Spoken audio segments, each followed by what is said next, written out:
Welcome to relationships, that little corner of the internet where some people do not end a marriage. No, they turn their entire married life into a badly rehearsed corporate presentation, complete with an audience, a script, narrative control, and an almost supernatural confidence that no one will notice the smell of adultery drifting off the barbecue. And before we step into this premium disaster wrapped in a polo shirt, an expensive watch, and luxury-grade cowardice, go ahead and drop your most honest theory in the comments. Was Aaron just stupid, arrogant, emotionally illiterate, or that special combo of a man who cheats, lies, humiliates, and still sees himself as the victim because consequences showed up without scheduling an appointment? Today's post had a title that kicked the door open on its way in. My husband announced our separation to his entire family before telling me. Brought the coworker he swore there was nothing going on with. And now says I'm overreacting for leaving. How do I deal with this? The original poster was Melissa, 34, married to Aaron, 37, for 9 years. No children. Not because they did not love each other, not because they did not try, but because life had landed on them with a series of punches that would have flattened much louder couples. 2 failed fertility treatments, a miscarriage the year before, months of therapy, heavy silence, and that emotional rearranging some marriages go through hand in hand, while others go through it like 2 survivors sitting in the same lifeboat, staring in opposite directions. Melissa described Aaron as the kind of man who looked a little too mature at first glance. Shirts always pressed, beard always trimmed, shoes always clean, voice always measured, the kind of vocabulary that included phrases like, "Let's de-escalate this, I think we need to be intentional, and I don't want to react in the heat of the moment." A poet, a true sommelier of therapy language used to avoid responsibility. He worked in sales at a tech company and, according to her, had been changing for about 6 months. Not in an explosive way, in a slippery way. His phone started living face down. Meetings became more frequent. His cologne changed. His arrival time at home started sliding later and later. The gym, which he used to visit with all the moral consistency of a teenager promising to study, suddenly became a nearly religious commitment after 7 in the evening. And then, out of nowhere, a new name started appearing in his routine. Jade. Jade was 29, worked in the same office, and Aaron mentioned her with a fake neutrality of a man who had already rehearsed the tone in his head. Jade closed that presentation. Jade is great with difficult clients. Jade understands my work rhythm. Jade has gone through a hard phase too. And so on. Nothing scandalous on its own. Everything neat. Everything plausible. Everything with that particular look of a story that seems innocent only until you look back and realize the matches had already been scattered all over the floor. Melissa was not stupid. She was not paranoid either. She was, like many tired women become without ever applying for the degree, an expert in domestic microcatastrophes.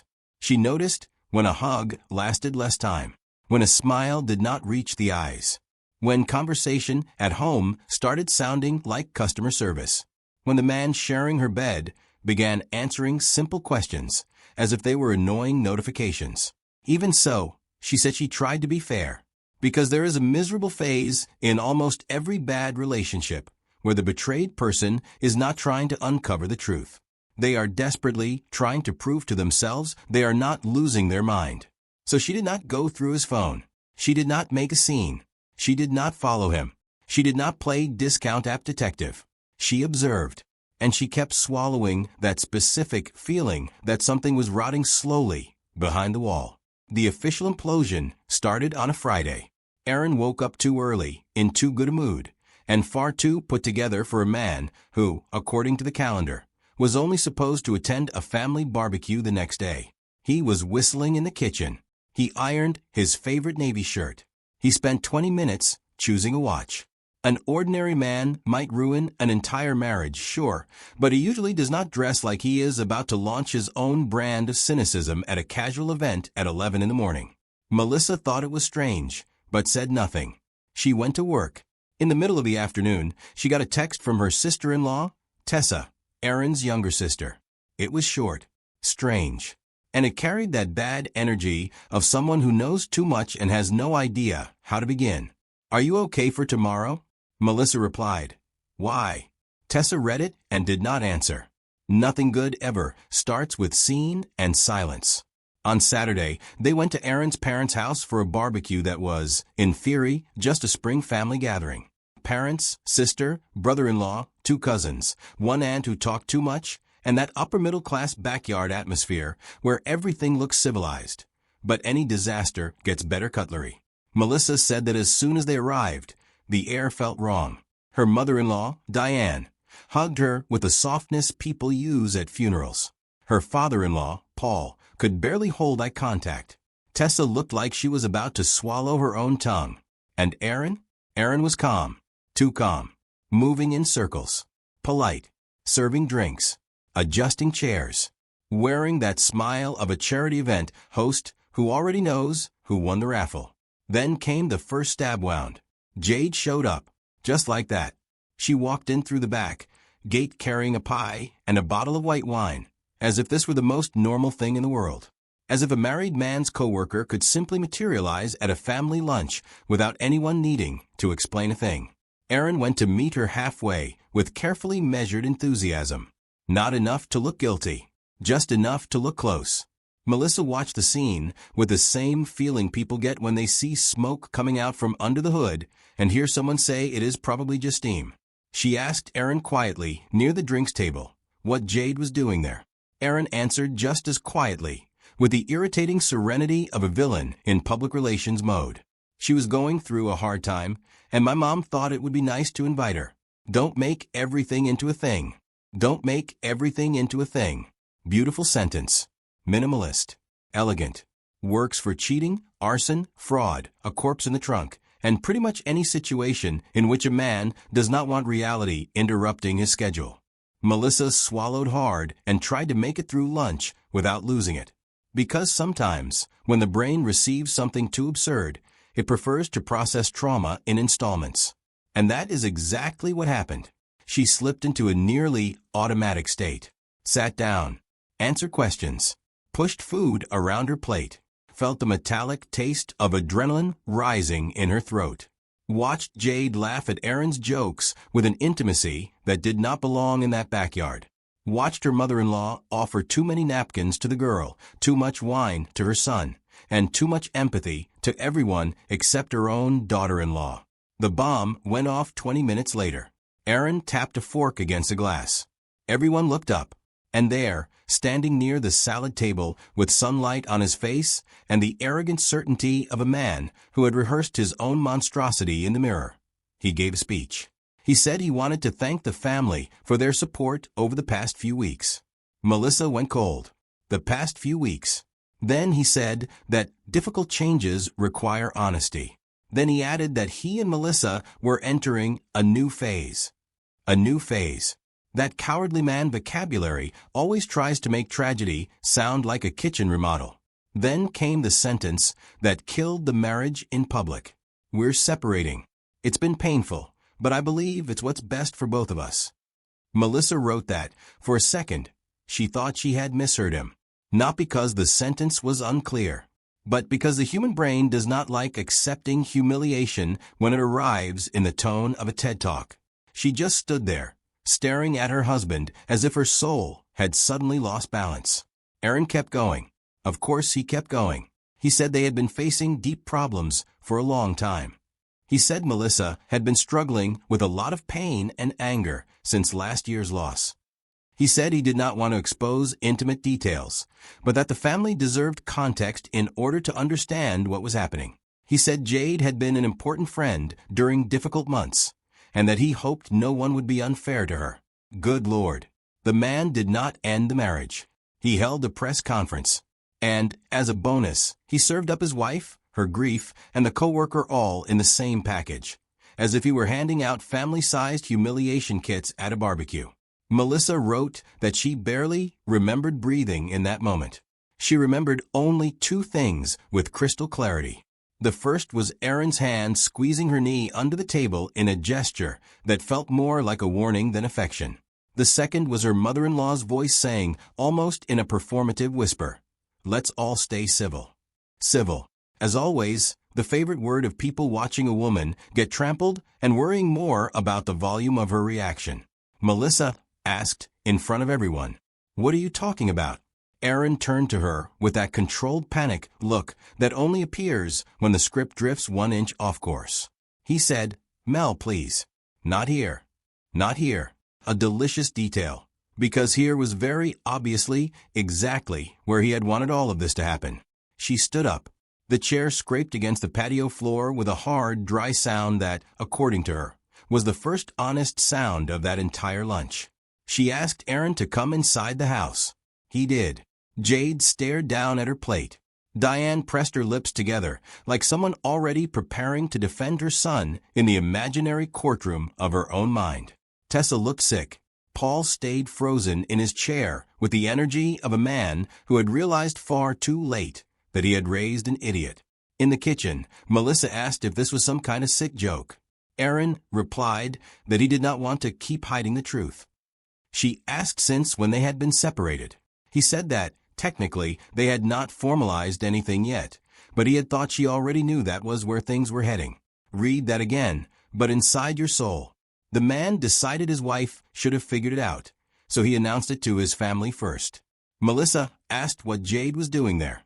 Aaron gave the sort of line that should probably be printed on mugs and distributed to corporate-grade cheaters. "She's not the problem. She just helped me see things." Of course. The emotional affair partner is never the problem. She is the magical lantern illuminating someone else's cowardice. How convenient. That was when the truth started coming out in slices. Aaron admitted that he and Jade had been emotionally close for months. He admitted they had crossed boundaries recently. He admitted he had been thinking about moving out. He admitted he had already talked to his mother, his sister, and even a lawyer. All of this before saying a single clear word to his own wife. All of this while still sleeping next to her, eating her cooking, using the joint account, and pretending her therapy sessions were part of a genuine marital recovery plan. Melissa asked whether he had taken money from the account. Aaron hesitated. Anyone who hesitates on that question has already answered it, just with more humiliation attached. She walked out of the kitchen, grabbed her purse, ignored the moral theater in the backyard, and left. Aaron tried to follow her into the garage, saying, "Don't do this." As if, after turning his wife into a family briefing, he could still pose as a shocked man watching the victim flee. When Melissa got home, the second half of the massacre began. She opened the banking app and saw that the night before, Aaron had transferred $18,000 from their joint account into an individual account. Hers? No, his. Because an unplanned scumbag is one thing. An organized scumbag is an entirely different category of infection. There was also an email open on the old iPad they used for grocery lists and streaming. In it was a draft to a lawyer with a preliminary breakdown of assets, dates, and one sentence that nearly made Melissa throw up. "My wife has been emotionally unpredictable since the pregnancy loss, and I fear explosive confrontations when I inform her of the separation." Look at that masterpiece. The man did not just cheat on her and humiliate her. He had also started drafting an informal little insanity report on female instability to make himself look good in the photo. Because disaster never travels alone, Tessa called half an hour later, crying. She said she needed to tell Melissa the whole truth because everything had spun out of control. According to Tessa, Aaron had spoken to the family Friday morning. He said Melissa already knew about the separation, that the two of them were trying to keep everything respectful, and that Jade might come to lunch because she didn't want to be alone. He also hinted that Melissa might react badly because of her grief, so everyone needed to be delicate. Translated into the language of the living, he assembled witnesses before committing the moral crime. Tessa also confessed something else. The night before, Diane had sent a message in the family group chat saying it might be better for Aaron to leave now while Melissa is still functional. Functional. That word being used for a betrayed, grieving woman by people who had shared Christmas wine with her. Some people really should pay an additional tax for shamelessness. Melissa posted all of this on Reddit asking basically two things. whether she was crazy for wanting to leave immediately, and whether there was any adult way to handle this when her husband seemed determined to cast her as the emotionally unstable villain of the story. The comments, as you can imagine, did not arrive wearing slippers.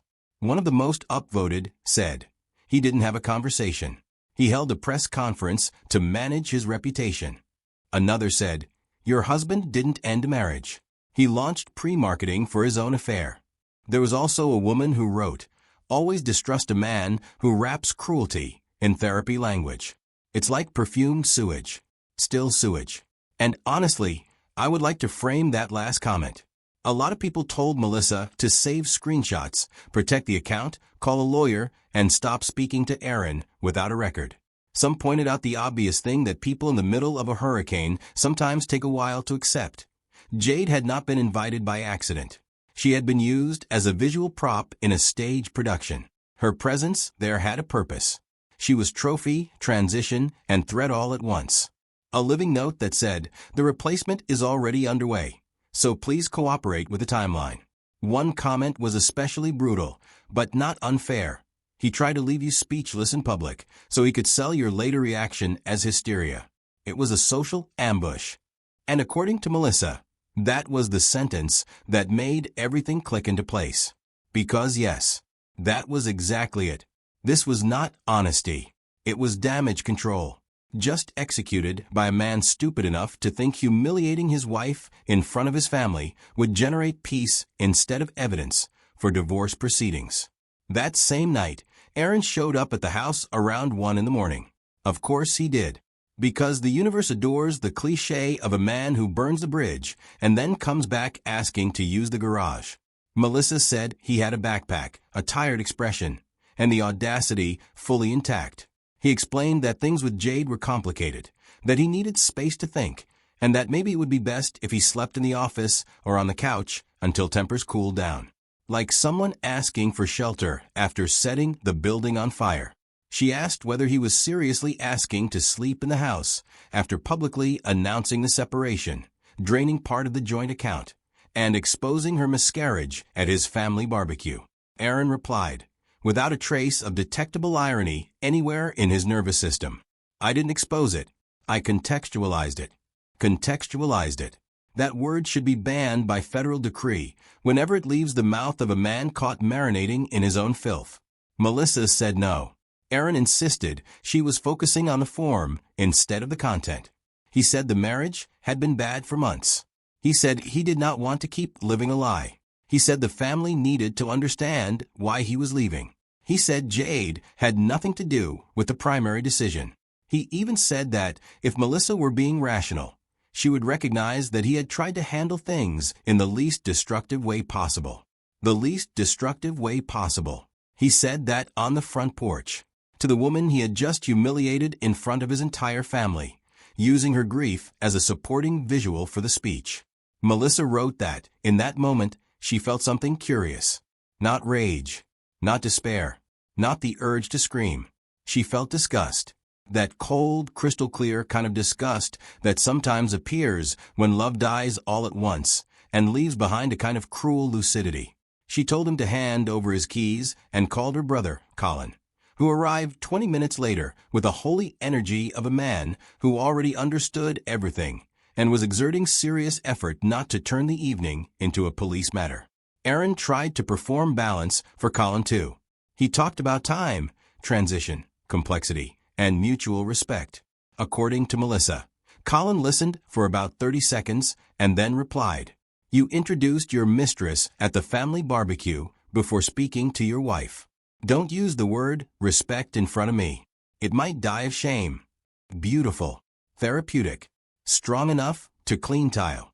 The next morning, Melissa returned to Reddit with an update. She said she had spoken to a lawyer, that the screenshots were saved, that Tessa had forwarded captures from the family group chat, and that the situation had somehow become even more absurd. Why? Because Tessa also revealed that, before the speech in the backyard, she had heard Aaron say to Jade in the kitchen, "When I say it in front of everyone, she'll have to keep herself under control." My friend, my dear architect of the marital apocalypse. So that was it. He did not want honesty. He wanted an audience as containment. He wanted witnesses as a gag. He wanted public embarrassment to function like a leash on his wife's reaction. Melissa wrote that she almost fainted from rage when she read that, but at the same time she felt validated in a brutal way. Because the worst part of manipulation is never just the act itself. It is the doubt that comes after. That little poisonous whisper saying, "Am I overreacting?" And when you find out the whole plan was designed to make you look like you were overreacting, something in the mind stops negotiating. She also said Paul, her father-in-law, called to apologize. Not vague, mystical apologies, the kind that sound like, "I'm sorry for everything that happened." Real apologies.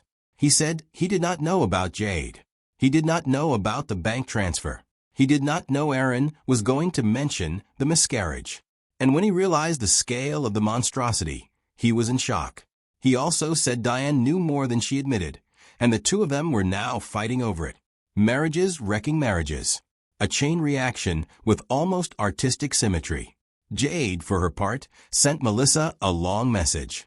One of those messages trying very hard to sound dignified, sensitive, and human, while only deepening the smell of the situation. She said she had never wanted to hurt her. She said the connection between her and Aaron had evolved unexpectedly. She said he talked about the sadness at home, the emotional distance, the loneliness. She said she had tried to stay out of it, but the feelings had become too big. Melissa summarized the message in the most perfect way possible. She wrote it like she was auditioning to be a stepmother in a romantic comedy, not confessing participation in an emotional ambush. The comments gave her a standing ovation. The internet, when it wants to, can produce judicial poetry. Over the following days, Aaron's life began unraveling at a far more educational pace than before.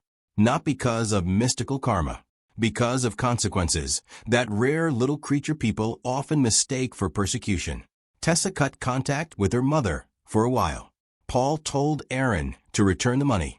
Diane tried to convince Melissa that men sometimes handle difficult situations badly and received in return a silence so glacial that even the ice cubes in the house probably felt intimidated. And to make matters worse, one of the cousins at the barbecue knew people at Aaron's office. It did not take long for word to spread that he had shown up at a family event with a coworker he had already been rumored to be involved with at work. Since Jade worked in a department that depended directly on his commercial approval, the romance picked up a particularly radioactive corporate flavor. Melissa said she did not have to do anything, repeating anything. The man's own moral incompetence ran on autopilot like a rat chasing crumbs. Another week, another update. Aaron was living with his mother. Jade had asked for space. That phrase is magnificent because it almost always means, I enjoyed the fantasy. But reality arrived sweating, crying, carrying division of assets paperwork, hysterical relatives, and possible HR involvement. So the magic is gone. Aaron started sending Melissa huge texts saying he had made serious mistakes, but that such a hostile ending would erase everything they had lived through. He said she was choosing punishment over healing. He said he deserved compassion too, because he had been suffering for a long time. He said Jade's presence had accelerated conversations that were always going to happen anyway. And he asked whether 9 years could really be thrown away over one terrible weekend. Melissa answered only once. According to her, the response was this. It wasn't 9 years destroyed by one weekend. It was 9 years revealed by one weekend. Close the church. Turn off the lights. Take the altar with you. In the final update, a few weeks later, Melissa said she had officially filed for divorce. She was exhausted, sad, humiliated at times, but strangely at peace. She said the most painful part had not been discovering Jade, not hearing the word separation, not seeing the money moved. It had been realizing that Aaron had studied the whole scene in advance in order to neutralize her dignity. And once that became clear, something broke so completely that love could no longer fake a pulse. She said she still cried. She cried in the shower, in the grocery line, while organizing drawers, finding old bills, seeing one of his shirts forgotten in the laundry basket. But she was no longer crying from doubt. She was crying from grief. And grief, for all its brutality, is at least honest. Much more honest than sharing a bed with a man who treats his wife's pain like supporting material for a speech. The final comments were a mix of support, horror, and that delicious collective outrage that happens when the audience realizes it is watching an idiot methodically destroy himself. Some people said Aaron never wanted to leave the marriage. He wanted to leave the marriage while looking like the reasonable adult. He wanted a clean transition, the family on his side, the wife silent, the mistress legitimized, and his reputation intact. He basically wanted a sanitized divorce with no visible blood, as if well-organized cruelty somehow stops being cruelty.